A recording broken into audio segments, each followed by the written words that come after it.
Hey guys, how you doing? Welcome to the channel. If you're new here, I'm Jimmy. We're making it work. I've been real busy with my project truck videos, my day in the shop videos, and a bunch of other videos I've been making, but I'm finally getting around to a tool review. You guys want to see the new tools I picked up? That's what this video is going to be about. Let's do it. Stay tuned.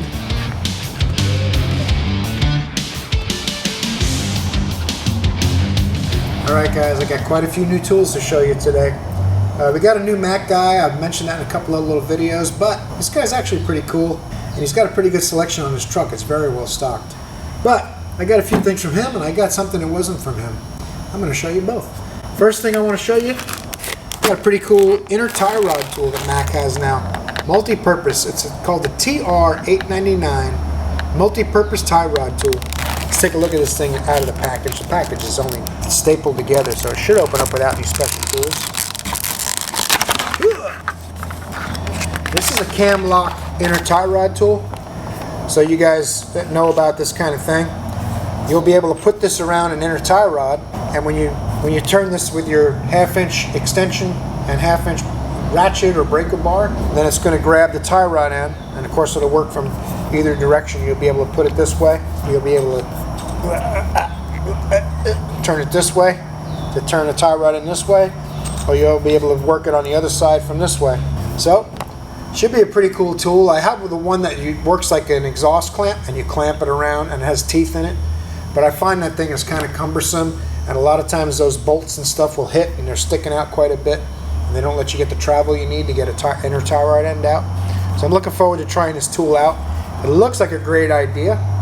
Hopefully it applies in the shop in reality the same way it works in my head. In my head, this thing should be great. See, it's got teeth on it in here to grab the tie rod end. It's got teeth on the outside as well. They're a little bit finer on the outside. Hope that comes up on video if you guys can see those teeth.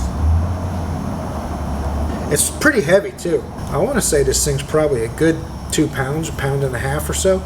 Pretty substantial. Got a locking nylon lock nut, which you might have to adjust if you don't want it to flop around and things. I mean, nobody likes it flopping around. You'll be able to get this close, slide it in there, and then it's going to grab on whatever you got. Whether it's got flat sides or not, this thing should grab it.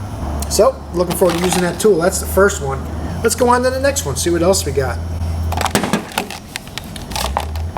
Now, you guys know I'm working on my project truck, and I have a set of 12-point sockets. I believe they're Sunex. And they work good, but the fasteners on that old 62 Chevy truck, they're in pretty bad shape, and the 12 points don't always get it done.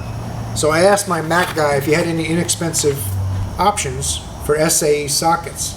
So I picked up a couple sets from him. I'll show you what we got here. This is made overseas. It's not. This is made in Taiwan, as my friend Schmuckatelli will tell you. China is no good. Taiwan is barely acceptable. You look for made in USA stuff. I asked them how much for the Mac sockets that are made in USA, and they were like $350, $400. I forget exactly, but it was way over what I want to spend for working on my project truck. I'm not looking to have a whole bunch of cool SAE tools that are really expensive, but these are still lifetime warranty, and they come with a pretty cool socket rail. So let's open them up and take a look. Stop talking about them. What do you say? They look pretty good to me. Pretty substantial. Oh man, is this? There's 2 layers of shrink wrap on this thing. They're serious about this not coming apart. Now this socket rail looks almost exactly like the ARES socket rails I bought real cheap on Amazon. I think this is made by the same exact company, because these are 100% exactly the same, which is kind of good because I have a lot of them socket rails. These rubber caps slide off. You can change the ends if you wanted to. They got some good oil on them. I don't know if that's something that Iron Man invented or what, but so they'll slide around pretty good. They won't corrode sitting in your toolbox. This set goes pretty big. I don't really need any of these giant sockets. That truck's mostly 7/16 1/2" and 9/16 all SAE. But this set's gonna go from a 1-inch. Oh, you see where it says chrome moly? That's good. Chrome moly is a preferable impact socket material. Most of these will probably get used with hand tools, but it's nice to have the option. They're not too crazy thick where they won't fit in tight spots either, especially the smaller ones. They get nice and thin. The smallest size socket comes in a set. 5/16. Obviously also chromoly. This is their expert line. A lot of the hardcore Mac guys don't really care for the inexpensive stuff. But honestly, guys, I mean, it's SAE. And we do some classic cars here where I work. Maybe too many. But this is for my 62 Chevy truck project truck, you know, so it's not, it's going to see pretty limited use. I've got half of that truck blown apart already. But I'd asked them about these a couple of weeks ago and they just came in, so I got them from them. I want to say the set of shorts was about $71. So it was about a fourth or 1/5 of the price, 20% the price of the USA made version, same warranty. So we'll see if they hold up. Obviously I'll use them in the shop like I do all my tools I do in my tool reviews. They're all going to get used in the shop and we'll see how they do. Got another set of sockets. Let me show you those. Similar 12-piece 6-point 3/8 drive SAE impact, but these are deep. So we're going to open this box up, cut into it, see what we got. It's 12 sockets, 3/8 drive again. Like I said, SAE stuff, it's mostly all 3/8 drive that I buy, because when you get into the big 1/2-inch drive stuff and the sockets have to be a little bigger, then I'll just use an adapter if I have to. I have some older SAE sockets that are chrome and things like that, but there's not going to be much that you need a big giant socket, big giant SAE socket for, really. See if this is shrink wrapped inside the box. Yep. Cut this open. 2 layers of shrink wrap on this too. So this is the non-security type. It's pretty easy to get off there. Yeah, these are nice. These are actually pretty good looking sockets, to tell you the truth. They look pretty sturdy. I mean, obviously I have 0 experience with the Max Expert line sockets. Maybe some of you guys, you know, guys like CP the Tool Addict, he's got a lot more experience messing around with different kinds of tools. I like tools. I'm not an addict when it comes to tools, but I really like them, especially if they help me do my job and make money, because my primary focus is being a flat rate mechanic, right? So I tend to buy tools that I definitely have some kind of a purpose for. I don't like to buy them, put them in my box, and not use them a lot, you know. What stands out to me, looking at the inside of these sockets right off the bat, this one looks like the walls are thinner than the one smaller and the one larger. What size is that? That's a 9/16. Obviously the deep ones are chrome moly as well, which is good. It's kind of strange that it looks like it's a little thinner. I wonder if there's a purpose to that. You guys see that? It's a little bit thinner. Is that my imagination? You guys tell me what you think. Maybe they're the same exact thickness and the 9/16 is just a little bigger than the 1/2 inch, so it looks thinner. Interesting.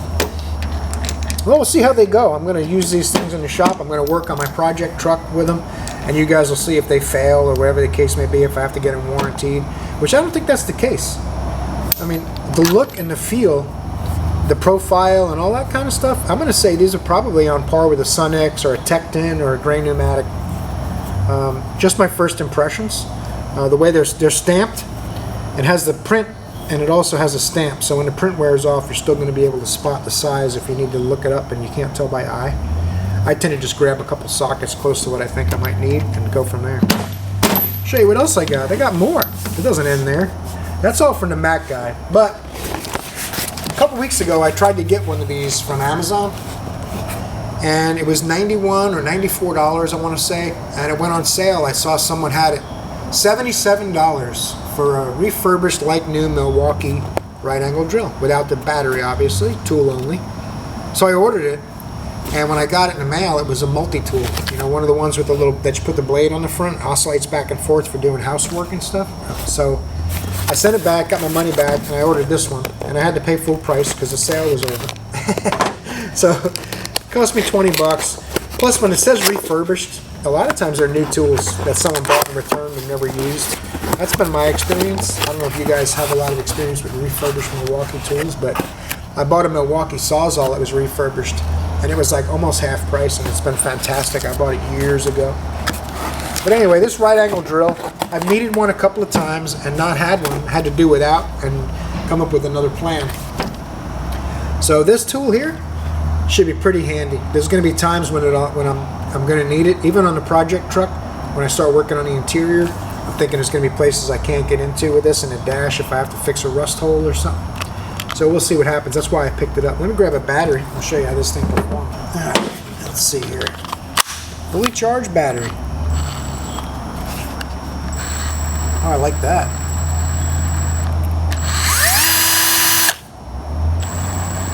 Super slow you can go.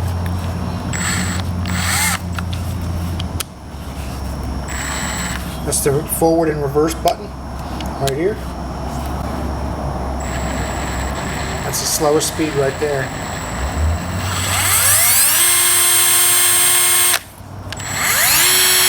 Huh, I like it. It's got a adjustable speeds as well here. This has a clutch. Anything below, I believe when it says drill, it has no clutch. So if the thing bottoms out and jams, it's going to try to pull the tool. So you can set the clutch to slip at certain ratings, 2 being the lowest. So if you have a drill bit sticking something, it's going to just kind of go and slip or stop the tool. I'm going to have to try it out and verify that, but that's what I believe the settings are for. It goes from 2 to 10, and then drill bit, obviously it's not going to have any clutch effect, I believe. But like all my tools, we're going to use this in the shop and see how it goes. But I've always wanted one of these little right angle drills, and I've needed them quite a few times in my career and had to borrow one or come up with a different plan. So now that I have one, we're going to put it to use and see how it goes. Well, I think that's about it for my tool haul for this video, guys. Alright guys, I hope you enjoyed seeing those new tools. I'm looking forward to using them in the shop. Of course, I'm going to include them in my day in the shop videos. They're going to get put to use. You're going to see how things work. Some of those tools are going to be for the project truck videos, but I'll mix it up like I normally do. I appreciate you guys. Make sure you torque that like button down at the bottom of the screen. It's right down there on the right hand side of the screen. I really appreciate that. It'd be great. Maybe subscribe if you want to see some more tool videos, project truck videos, a day in the shop repair video. There's videos where I combine a lot of those elements. I hope I see you guys in the next video. Don't forget, you're awesome. Click the bell.